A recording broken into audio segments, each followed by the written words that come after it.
All right, so we're diving into Sunny Jetsun today. Sounds like a trip. It is definitely a poet, pretty well known for, Shaking things up. yeah, exactly, unconventional style for sure, and some themes that are, Controversial to say the least. yeah, thought-provoking, challenging, controversial, all of that. We've got a whole bunch of his poems and writings here, so. Yeah, we're going to try to peek inside that mind. See how it ticks. Right off the bat, I'm seeing this, like, Surreal. yeah, surreal, but also very, like, Political. yeah, like he's not afraid to get all, like, trippy, Oh, no, not at all. but then he'll just drop this, like, truth bomb on you about the government or something. He's got that raw energy, can be a bit jarring. Oh, for sure. But that's what makes him so interesting. He's not holding back, whether it's Love Mudras. or CIA assassinations. Right. It's all fair game. All fair game. I mean, some of these lines, they're like straight out of, Salvador Dali. yes, exactly. Like driving my scooter through the asteroid field.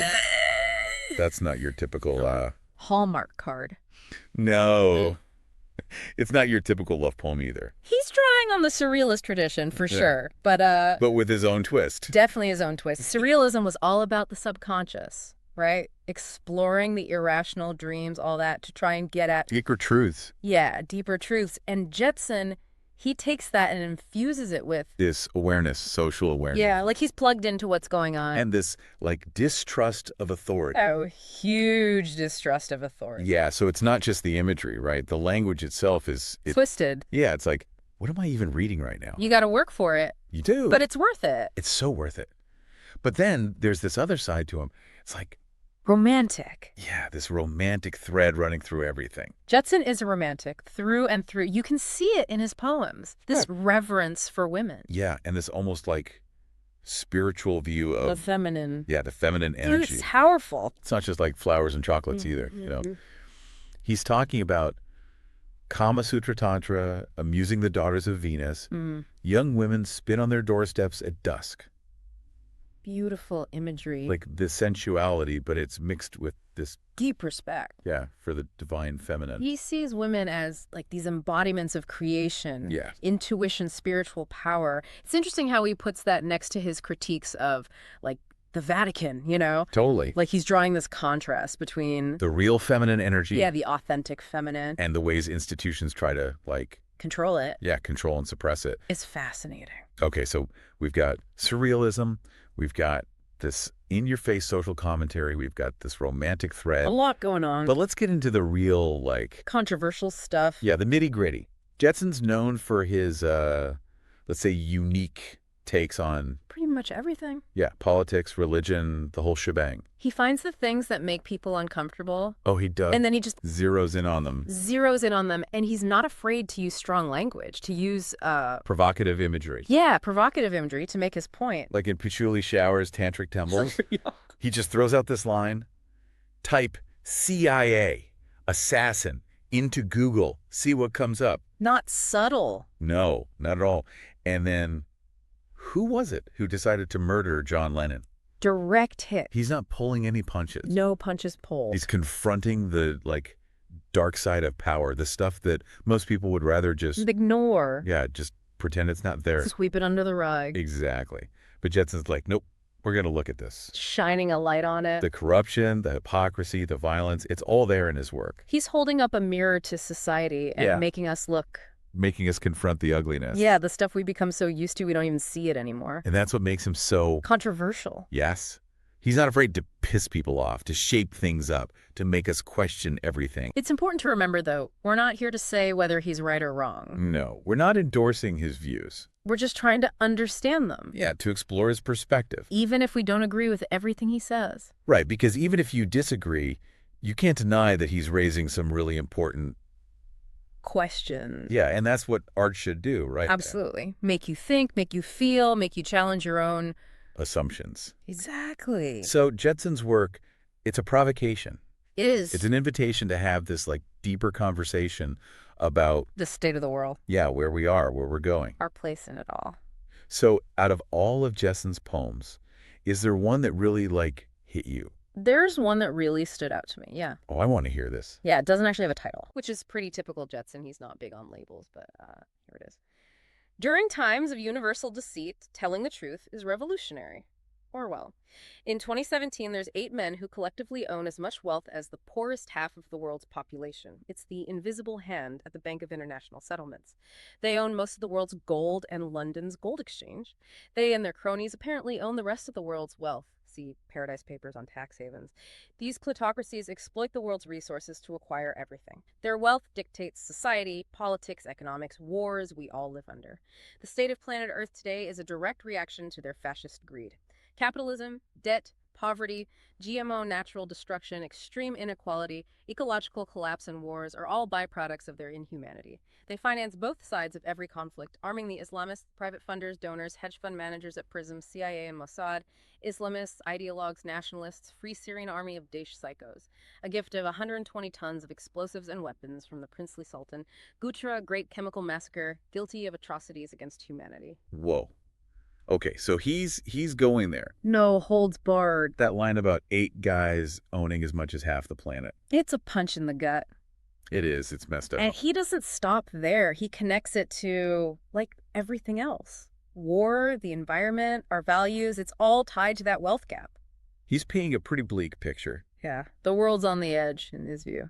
And that Orwell quote at the start, during times of universal deceit, telling the truth is revolutionary.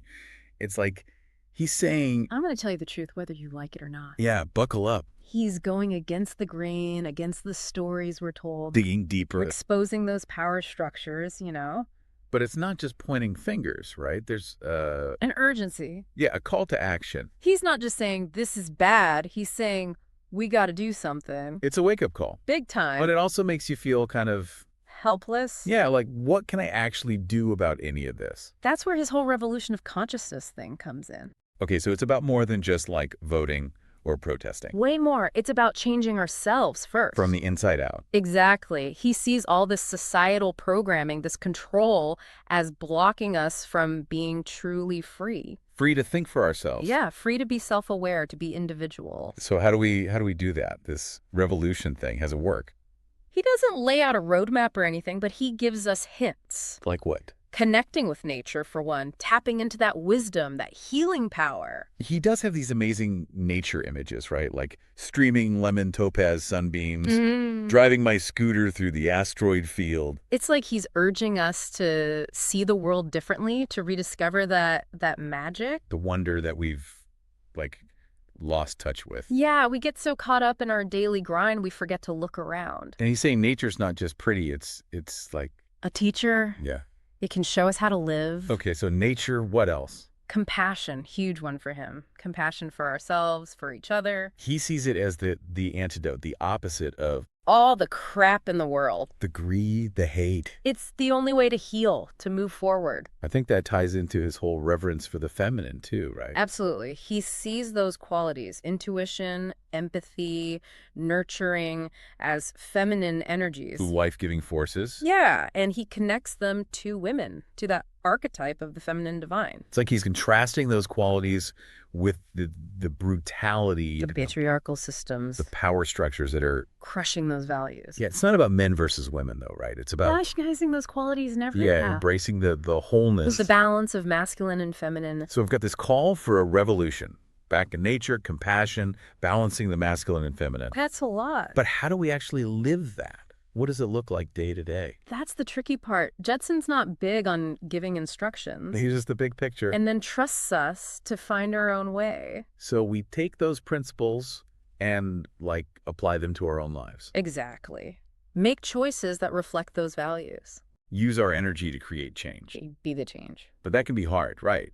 When you look at the world, it's easy to feel like... like your actions don't matter. yeah, like what difference can one person really make? Jetson would say that's exactly what they want you to think.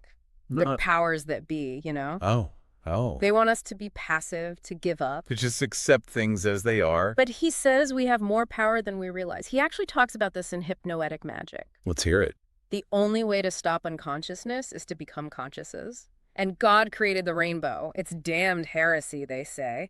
Indoctrinated, they'll believe anything that's been made up, fed with fake news and distorted perceptions of life. Mind controls, brainwashing, autosuggestion.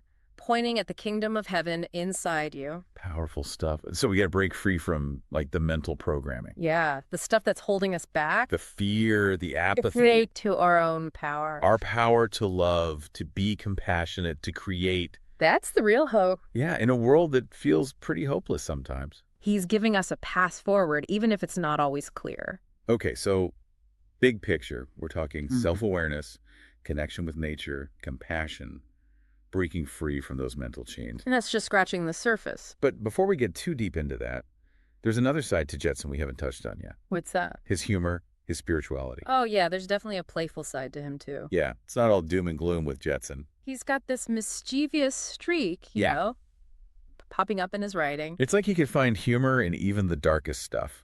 It's important, I think. Reminds us not to take ourselves too seriously. Even when the world's falling apart. Exactly. Laugh at the absurdity. Keep fighting. And then there's the spiritual side of Jetsun, which is deep. Yeah, super deep. He's not a fan of organized religion, like dogma and all that. No, he's definitely not following any set path. But you can tell he's searching, he's grappling with the big questions. Life, death, the universe, the whole shebang. And it takes him to some weird places, you know? Yeah. Like driving my scooter through the asteroid field. That's Jetsun for you. Patchouli showers, tantric temples.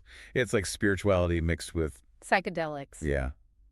A little bit of that. He's experimenting, pushing boundaries, exploring. Just not looking for easy answers. No, he's forging his own path, creating his own... language, his own way of talking about these things. And I think that resonates with a lot of people, you know? Yeah, that feeling of being on a spiritual journey. Searching for something more.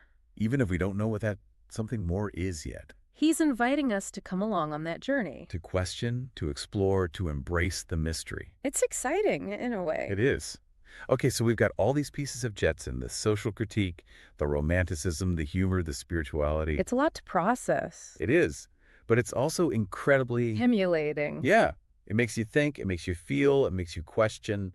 It's not passive, you know? Oh yeah, it's active. You have to engage with it. That's the beauty of it. It's not just entertainment. It's a dialogue. Yeah, with the world, with ourselves, with those big questions we all have. So as we wrap this up, I'm curious, what do you think people can take away from all this?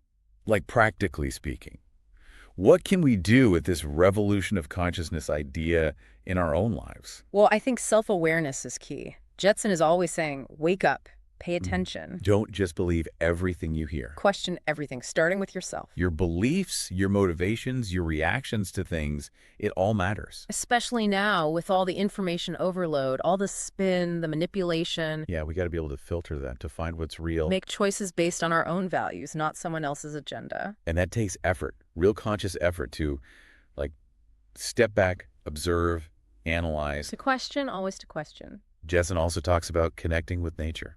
Yeah, finding wisdom and healing there. It's more than just like taking a hike though, right? It's about recognizing that connection we have with all of life, with the planet. It's easy to lose sight of that when you're stuck in the city on your phone all the time. We forget to slow down, to breathe, to appreciate what's around us. But Jetsun saying nature's not just pretty, it's powerful. It can teach us, guide us, if we let it. And there's the compassion piece too, which is huge for him. Yeah, compassion for ourselves, for everyone. Like a radical compassion, not just feeling sorry for people. It's about fighting for justice, speaking truth to power, refusing to tolerate suffering.